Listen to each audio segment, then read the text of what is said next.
মই উপস্থিত আছোঁ গোলাঘাট জিলাৰ খুমটা সমষ্টিৰ অন্তৰ্গত এই আধলি চুক গাঁৱত।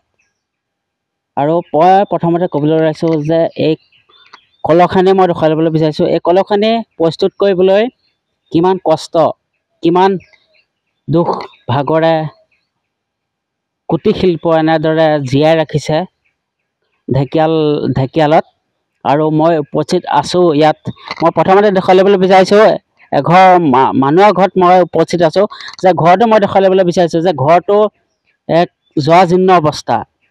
কোনো ধৰণৰ চৰকাৰী সা সুবিধা আজিলৈকে পোৱা নাই। মই ঘৰটো দেখুৱাই ল'ব বিচাৰোঁ, ঘৰটো দেখুৱাই দিয়ক। যে ঘৰটো এনেকুৱা এটা অৱস্থাত আছে, যদি ধুমুহা আহে তেতিয়া এই ঘৰটো হয়তো টিং উৰুৱাই লৈ যাব পাৰে। আৰু মই ঘৰটো দেখুৱাই ল'ব বিচাৰিছোঁ যে কি অৱস্থাত এই ঘৰটো এতিয়া আছে। মই ভিতৰলৈ আৰু যাবলৈ চেষ্টা কৰিম। ভিতৰত যেনেকৈ দৰে কলহ প্ৰস্তুত কৰি আছে।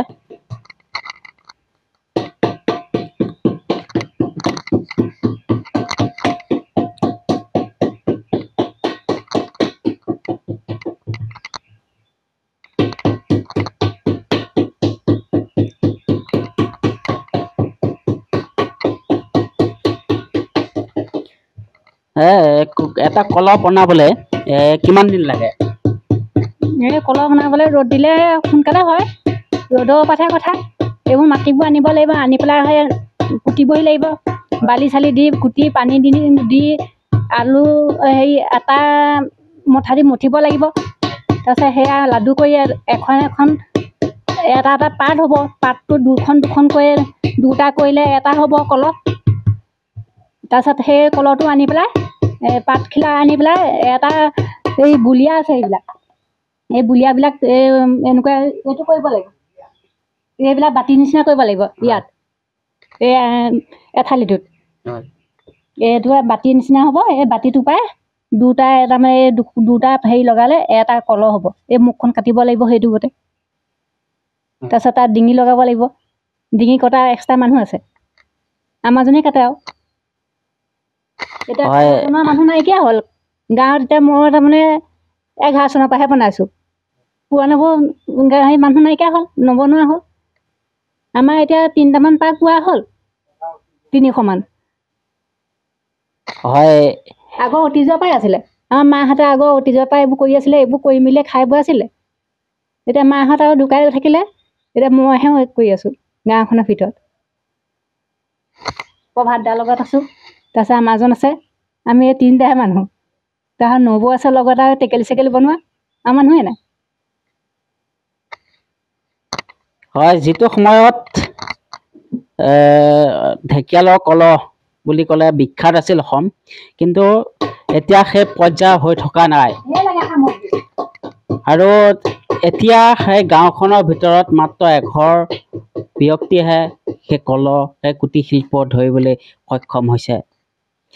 কিমান কষ্ট এটা কলহ বনাবলৈ। এনেদৰে এটা বাতি কৰিব লাগিব। সেই বাতিটোৰ পৰা এনেদৰে কলহ ৰূপ দিছে খুন্দি খুন্দি। আৰু এটা কলহ যদি আপুনি বনায়, তেতিয়া 1 বা 2 দিন লাগে এটা কলহ বনাবলৈ।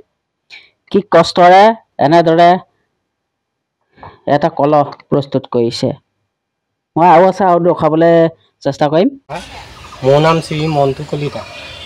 এয়া আমি এনেকুৱাকৈ কুটীৰ শিল্পটো বৰ্তমান অসম তথা আমাৰ ইয়াত গাঁওখনত আমিয়ে জীয়াই ৰাখিব পাৰিছোঁ বৰ্তমান। আৰু কাৰো ঘৰত বৰ্তমান এতিয়ালৈকে তেনেকুৱা নাই।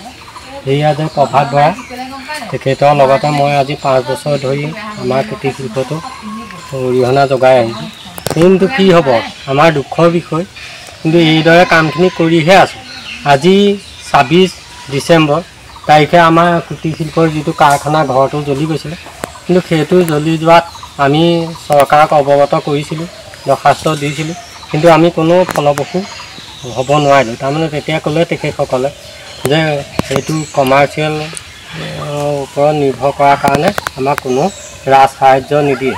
কিন্তু বিষয়বস্তুটো এনেধৰণে কৰিবলৈ গ'লে আমি এৰা ধৰাৰ মাজতহে কামটো কৰি আছোঁ মানে গোটেই যিখিনি চাহিদা আজি ইয়াত লাগে সম্পূৰ্ণভাৱে চলিবলৈ কিন্তু সেইটো কৰিবলৈ আমাৰ দুইজনৰে অপাৰক কাৰণে আমি এনেকৈ এৰা ধৰাৰ মাজতে চলি আৰু জীয়াই ৰখা হৈছে কিন্তু বজাৰখনত চাহিদা পূৰা আছে এতিয়াও মানে বহুত কলহ আমি দিব লাগে কিন্তু বিশেষ সুবিধা নোহোৱাৰ কাৰণে আমি মানে দিব পৰা নাই বিধায়কৰ ওচৰতো আমি যোগাযোগ কৰিছোঁ বা অন্য অনুষ্ঠানবিলাকেও আহি পেলাই আমাৰ ইয়াত এইদৰে ফটো লৈ মেলি পেলাই কিবা এটা হ'ব বুলি কয় আৰু তাৰপিছত তলকা মাৰে আজিলৈকে কিন্তু কোনো ফলপ্ৰসূ হোৱা নাই এতিয়া এৰা ধৰাৰ মাজতেই মানে জৰাজীৰ্ণ এটা অৱস্থা বুলি ক'ব লাগিব সেইটো অৱস্থাত আমি দুইজনে বৰ্তমান কামটো চলাই আছোঁ গাঁওখনৰ চুবুৰী ভিত্তিত দ্বিতীয় এঘৰ মানুহ আৰু আমাৰ বাদে নাই সিমানেই সেইদৰে কৰি আছোঁ আৰু কিন্তু কি হ'ব মানে দুখৰ বিষয়ে আৰু ক'বলৈ ৰাস্তাই নাই আৰু